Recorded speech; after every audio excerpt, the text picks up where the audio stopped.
سورة الليل بسم الله الرحمن الرحيم والليل إذا يغشى والنهار إذا تجلى وما خلق الذكر والأنثى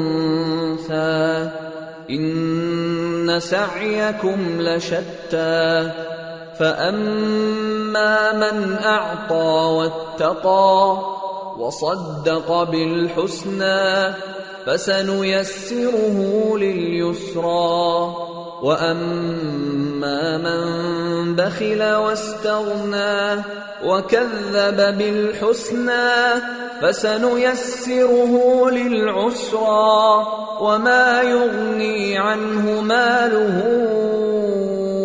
اذا تردى. شروع اللہ کا نام لے کر جو بڑا مہربان نہایت رحم والا ہے. رات کی قسم جب وہ چھا جائے اور دن کی قسم جب وہ روشن ہو جائے، اور اس ذات کی قسم جس نے نر اور مادہ پیدا کیے کہ تم لوگوں کی کوشش طرح طرح کی ہے. سو جس نے اللہ کے رستے میں مال دیا اور پرہیزگاری کی اور بہترین بات یعنی کلمہ توحید کو سچ جانا تو اس کو ہم آسان طریقے کی توفیق دیں گے، اور جس نے بخل کیا اور بے پرواہ بنا رہا اور بہترین بات کو جھوٹ سمجھا تو ہم اسے رفتہ رفتہ سختی میں پہنچا دیں گے، اور جب وہ دوزخ کے گڑھے میں گرے گا تو اس کا مال اس کے کچھ بھی کام نہ آئے گا.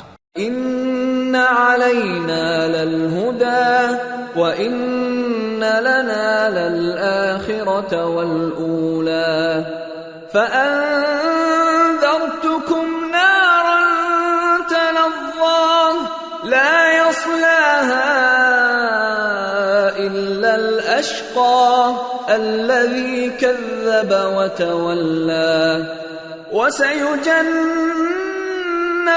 الأتقى الذي يؤتي ماله يتزكى وما لأحد عنده من نعمة تجزى إلا ابتغاء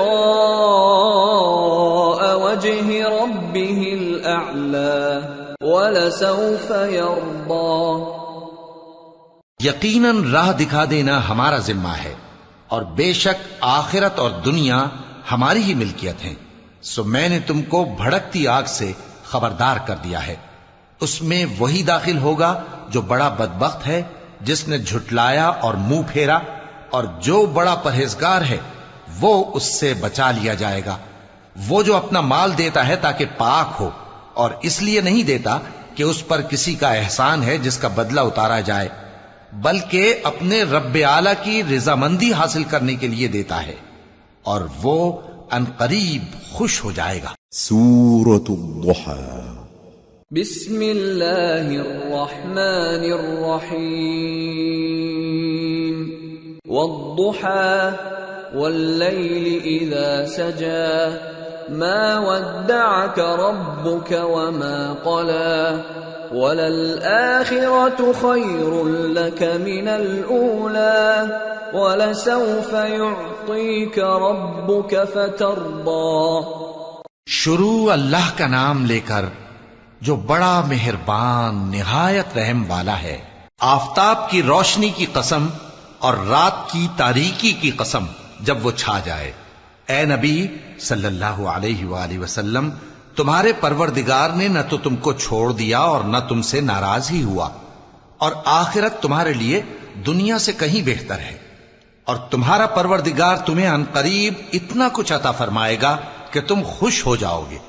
أَلَمْ يَجِدْكَ يَتِيمًا فَآوَى وَوَجَدَكَ ضَالًّا فَهَدَى وَوَجَدَكَ عَائِلًا فَأَغْنَى فَأَمَّا الْيَتِيمَ فَلَا تَقْهَرْ وَأَمَّا السَّائِلَ فَلَا تَنْهَرْ وَأَمَّا بِنِعْمَةِ رَبِّكَ فَحَدِّثْ. بھلا اس نے تمہیں یتیم پا کر جگہ نہیں دی؟ بے شک دی. اور تمہیں رستے سے ناواقف دیکھا تو سیدھا رستہ دکھایا، اور اس نے تمہیں تنگ دست پایا تو غنی کر دیا، تو تم بھی یتیم پر ستم نہ کرنا اور مانگنے والے کو جھڑکی نہ دینا، اور اپنے پروردگار کی نعمت یعنی وحی کا بیان کرتے رہنا۔